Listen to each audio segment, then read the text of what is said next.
Man, I really wish something interesting would happen. Oh, what's this from Elon Musk? Quote, so tempting to escalate this. So tempting, but I will refrain for now.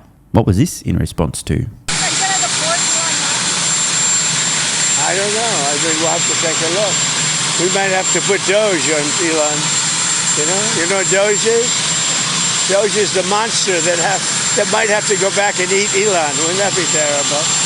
He gets a lot of subsidies, Peter. But Elon's very upset that the EV mandate is going to be terminated. And you know what? When you look at it, not everybody wants an electric car. I don't want an electric car. I want to have maybe gasoline, maybe electric, maybe a hybrid, maybe someday a hydrogen. If you have a hydrogen car, it has one problem. It blows up, So I'm going to give that one to Peter. This is quite clearly and obviously political shit talking from Trump, not a serious threat. You got to be really fucking dumb to think that this is genuine. Like, can you imagine the idea the reporter asked there, what about deporting Elon Musk? Just stick it through, bro. And the comments about Doge, Doge, the monster, it's all ridiculous. That said, Trump's comments about Elon Musk and EV subsidies and that being the reason for him being against this, quote, big, beautiful bill are ridiculous, extremely dishonest. It's terrible stuff to see. He's attempting, doing his absolute utmost to discredit Elon Musk in the eyes of people who may or may not support this bill. Now, I do not like this one bit. Politics is a nasty game.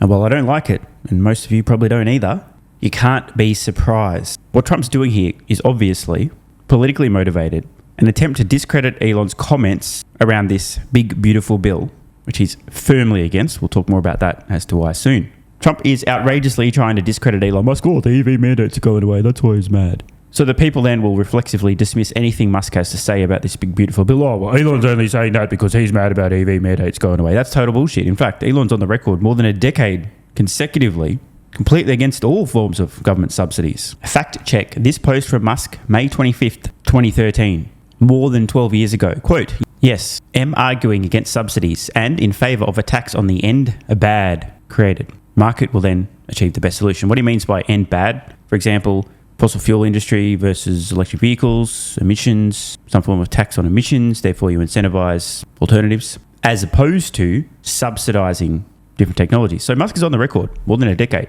anti-subsidy across the board. The dude has been consistent. Jeff Lutz posting this, Elon on subsidies and the $7,500 tax credit from years ago. We don't need the $7,500 tax credit. I would say, honestly, I would just can this whole bill. Don't pass it. That's my recommendation. What about the support though for the charging network? I mean, there are parts of this bill and no. No, I mean, do we need support for gas stations? We don't. So there's no need for this for support for a charging network. I would delete it. Delete. Okay. What's rather hilarious is the responses from people historically every time Musk has spoken out against subsidies is confusion because they operate from a place of, I guess, self-interest. Musk, in contrast, from a place of principles and logic. Let the market figure it out. The government should stay the fuck out of it. So the point here, it's outrageous for Trump to suggest that Musk is against this big, beautiful bill, as it's been called, because EV subsidies go away. Got more than a decade track record of Musk saying that all subsidies should go the fuck away. You can understand why Musk is biting his tongue. Of course, the mainstream media lapping it up today. I'll talk about Tesla 24/7, 365 days a year, and, well, they pick and choose when there's some drama happening, which is pretty often anyway. But according to Gene Munster in the title of this video, Tesla's autonomy business is way bigger than the Trump-Musk feud. Deepwater Asset Management's Gene Munster is with us, along with Big Technology's Alex Kantrowitz, and Alex is a CNBC contributor. It's good to have you both with us. Gene, you say there's an 80% chance this blows over and they call a truce. Maybe I would have thought that after the first round, but here we are again. What leads you to believe that? Well, I think they both have a lot to lose. Trump has, I think, probably the upper hand, but they both have something to lose here. So I think that the rational minds will ultimately play out. But whether this kind of feud blows over or not, I think one thing that's critical for Tesla investors to remember is that what's going on with the business, with autonomy, the progress that they're making, albeit early, is much bigger than any feud that is going to happen week to week between the president and Elon. And so, wise words from Gene Munster. Not only is he correct in that what's happening with autonomy, AI, is much bigger than any week-to-week feuds between Musk and Trump, But there's a lot of wisdom in his warning to Tesla investors not to get swept up in the emotion and miss the forest for the trees. That said, my personal opinion is that if you do not have the emotional fortitude and you're easily distracted, become easily fearful, easily panic, you're probably not cut out for owning what is historically an extremely volatile stock. You probably can't afford that many hours with your therapist. It's almost like the universe is laying a trap for extremely emotional, highly irrational, quote-unquote investors to panic out of Tesla stock just before they begin to massively scale their fleet of robots on wheels. At the same time, they're beginning to scale their fleet of humanoid robots, going after multiple multi-trillion-dollar opportunities. When some cry, others buy. I'm surprised that I understand the reaction, but ultimately I think that cooler heads will prevail. And if they don't, autonomy's still coming one way or the other. How do you see it, AK? Well, logically, they should have not fought ever, right? The whole idea. Yeah, but here we are. Exactly. So when you're asking, do I think there's going to be a truce that's going to hold? I don't know. I mean, there's no logical explanation for why they're fighting now. And so therefore, I wouldn't use logic into the future to say they're not going to fight in the future. And I'm actually going to take the other side on this. I think it is pretty logical. Elon Musk is clearly really pissed. Trump did campaign on reducing waste, fraud, overspending, blah, blah, blah, blah, blah. Never mind the Department of Government Efficiency, which was an embodiment of this. Clearly, Elon Musk feels extremely betrayed. He endorses Trump. And now there's this outrageous bill increasing, not decreasing the deficit. I mean, what the hell? Of course, Elon is mad as fuck. Surely he's taken this personally as well. So I can understand why he's pissed. He also sees an imminent disaster, e.g. the United States literally going bankrupt. It's a 5-alarm emergency. From his perspective, the train is about to derail and he's willing to do just about anything to prevent that. So Musk's behaviour, his responses, completely reasonable and logical. And from Trump's point of view, my strong suspicion is that Trump's doing his best within his framework, how he views the world, to work within this swamp, the almost uni-party system, with this bill that he believes, while it does increase spending, is also intended to fuel economic growth and prosperity. Trump clearly trying to work within the system, something that Elon Musk historically just doesn't do. The guy innovates and disrupts and does things everyone says, that's impossible, that's not going to work, you're a moron, next minute he does it. Whereas Trump's taking the approach of, well, I've got to work within this system, right? We've got to pass something. Something's better than nothing. Let's try and do our best here. And why Trump is getting so fired up now, also logical, is because he sees Elon Musk now as an impediment to getting this bill through.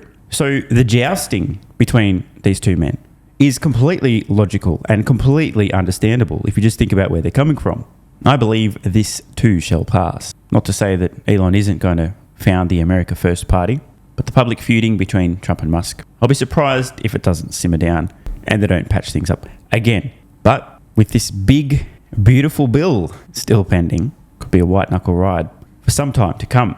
Now, a quick detour, just to remind you folks that Trump does not tend to hold personal grudges and does often talk a lot of shit. Trump asked about his relationship with Ron DeSantis. Yeah, you stand here now as partners on this effort. How would you describe the relationship and what future does Governor DeSantis have? I think it's a 10. Maybe 9-9, because there might be a couple of little wounds. So maybe it's 9-9. I think we have a 10. We get along good. Well, So when Trump is asked about his relationship with Ron DeSantis, he describes it a 10 or maybe a 9.9 and jestfully makes some comments about maybe there's a few wounds. After all, they were trading barbs. Grok's prepared a little bit of background. The feud between Donald Trump, former US president, by the way, this is obviously out-of-date info, and current US president, and Ron DeSantis, governor of Florida, escalated as DeSantis challenged Trump for the 2024 Republican presidential nomination.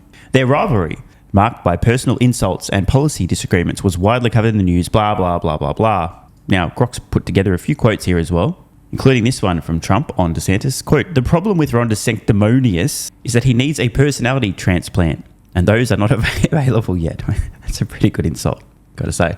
Trump also taking credit for Ron's political success. Quote, "He was dead as a doornail, and I revived him." Trump also saying that even Cuomo did a better job than DeSantis at handling the scamdemic. Some quotes from Ron on Trump. "Trump is the politician making excuses. I delivered on 100% of my promises. Donald Trump was not able to do that. Donald Trump caved to the very swamp he once denounced." It's pretty clear that Trump does not hold a grudge. However, if somebody's getting in the way of him achieving one of his goals, for example, being elected again as president of the United States, he's like a freight train, happy to destroy anything in his path. This is what the end destination looks like. He gets what he wants, things patch up. The challenge here is that both Trump and Elon Musk tend to be immovable objects. So excitement is guaranteed. I think that if you look at Elon Musk, you have to be saying, what are you doing, man?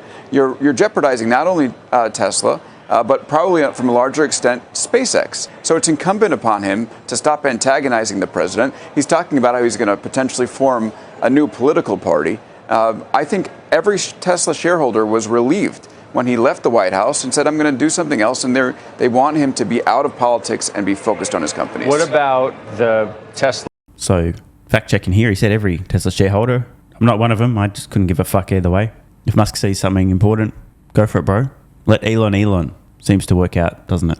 And I really want to be clear here, okay? Trump's talking a lot of shit right now, but he's not going to weaponize. This is so funny because this is exactly what the Biden administration actually did against Elon. Trump's not going to weaponize his administration and go after Tesla, go after SpaceX, go after Musk. It's not happening. He'll talk plenty of shit about potentially doing so, but it ain't going to happen. This will destroy credibility with so many people who voted for Trump. And for what? No gain. It's all downside. You've got to understand that political shit-talking is very different from making clear statements of intent. Trump's shit-talking right now. He's sparring. Jousting. No more. Tesla customers, or even the prospective ones, that were mad at Musk for being close to Trump in the first place and are now don't want to see it end. They're like, more. Go ahead. Go after him some more. I don't think the guy who has the bumper sticker on the back of his Tesla that says, I bought this before I knew Elon's policies, is going to go out after this Twitter fight and then take it off the car. I think it's going to take a long time to undo some of that damage with the more progressive and liberal buyers of Tesla that bought it for an ideology, now that he has been so close to Trump. I think the only thing that happens as he stays in politics is potentially more damage on both sides. I almost hear you, Gene, saying that the demand issues that have hurt Tesla in some respects as a result of this relationship of those two men we just showed on the screen doesn't matter as much anymore because autonomy is where this company's growth is going to come from in the future. So if sales never recover, so what? Well, at some point they got to recover because you have to sell the vehicles to promote autonomy. But at the end of the day is that the brand will improve, assuming that he continues to step back from the political wrangle.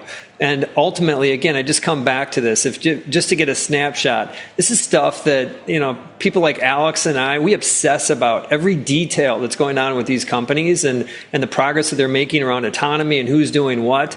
But sometimes when you're that close to it, you just lose track of the bigger picture. And the bigger picture is something is going on autonomy. Tesla's one of the two companies that's leading in that. And ultimately, this is going to be the most obvious example of physical AI, something that's important for the U.S. more broadly. The government, Trump doesn't want to see autonomous vehicles roaming China and Europe and them being prohibited in the U.S., trucking, all the benefits of autonomy. And so, Scott, that's exactly right. They got to get eventually the units to improve. But ultimately, as Elon has said, this is all about autonomy. And I don't think the White House wants to stop autonomy. Completely agree with Jane here. Totally on point. So let's sum this one up. Trump talking a lot of shit right now in response to Elon Musk doing his best to get in the way of this extremely egregious, quote, big, beautiful bill. Totally understand where Elon's coming from and why he's so outraged about this. In Trump's world, he's trying to do his best within the existing system as opposed to invent a new one, which Musk is on the verge of doing with the America First Party. Trump not doing himself any favours among much of his voter base, talking shit and misleading people about Elon Musk's reasons for opposing this big, beautiful bill. That said, when the dust settles, I don't think Trump is going to hold a grudge, even if Elon goes to the ends of the earth to ensure that this wasteful bill does not pass, at least in its current form. Might get worse before it gets better, folks. None of this is at all going to impact Tesla over the long term, but it certainly may shake out a few extremely emotional, mentally weak current Tesla shareholders. Want more content? Early access? Bunch of perks? Click the links in the pinned comment. AG1 is awesome. I've been taking it daily now for more than 3 years. It's a great way to fill in nutritional gaps. It's packed full of vitamins, minerals, and whole food source nutrients, plus has prebiotics, probiotics, and adaptogens to improve gut health, regularity, and help your body handle stress. I'm always looking for an edge to help me feel and perform my best, which is why I haven't missed a day of AG1 for more than 3 years. Just try it and see how you feel. Click the link in the pinned comment or head to drinkag1.com/SMR and get yourself a free 1-year supply of vitamin D3 plus K2 and 5 travel packs.